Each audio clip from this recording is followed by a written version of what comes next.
সামনে যে ইলেকশন আসছে, ইলেকশনের যে প্রস্তুতি আমাদের কিরকম এবং সেই অনুযায়ী আমরা কি কি কাজ আরও করতে পারি জোরদারভাবে, সেগুলো নিয়ে আলাপ হয়েছে। প্রথম ছিল যে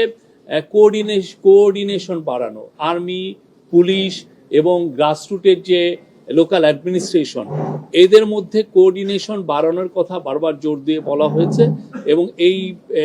কোঅর্ডিনেশনটা লোকাল লেভেলে এবং এটা একটা ন্যাশনাল লেভেলে, দুইটা জায়গায় খুব দ্রুততার সাথে এটা কোঅর্ডিনেশন বাড়ানোর বিষয়ে জোরদার করে বলা হয়েছে। আপনার ইলেকশনের আগে পুলিশের প্রস্তুতির কথা বলা হয়েছে এবং পুলিশের আইজি মহোদয় বলেছেন যে আগামী মাস থেকে 1.5 লক্ষ পুলিশের ট্রেনিং হবে ইলেকশনের বিষয়ে। সেপ্টেম্বর থেকে, আগামী মাসটা সেপ্টেম্বর, অক্টোবর এবং নভেম্বরে 1.5 লক্ষ পুলিশের নির্বাচন বিষয়ে তাদেরকে ট্রেনিং দেওয়া হবে। তারপরে ইলেকশনকে সামনে রেখে আপনারা জানেন যে প্রচুর ডিসইনফরমেশন অলরেডি সার্কুলেট শুরু হয়েছে, সামনে এটা আরও ইন্টেন্সিফাই করবে। তো এইটাকে সামনে রেখে ন্যাশনাল ইনফরমেশন একটা সেন্টার, যেখানে আমরা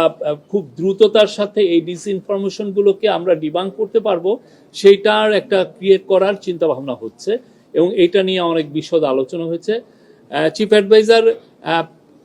আমাদের হোম মিনিস্ট্রি বা পুলিশের এখানে বা যে একটা সেন্ট্রাল কমান্ড স্ট্রাকচার কিছুদিন আগে করা হয়েছে আপনারা জানেন, সেখানে একটা মিডিয়া সেন্টার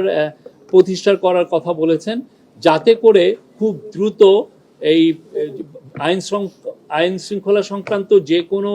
ইনফরমেশন খুব দ্রুত কালেক্ট করা যায় এবং ওই দিনই ওই সময়ই এটা যাতে ডিসেমিনেট করা যায় এবং সেই জায়গায় প্রতিদিনই যাতে প্রেস কনফারেন্স করে আপনাদেরকে জানানো যায় যে কোথায় কি কিভাবে হচ্ছে, কোথাকার সিচুয়েশনটা কি, এই প্রত্যেকটা বিষয় এবং খুব দ্রুততার সাথে, এবং এইটার থেকে আপনারা যাতে প্রতিনিয়ত সব সময় যাতে ইনফরমেশন পান সে বিষয়ে জোরদার করতে বলা হয়েছে।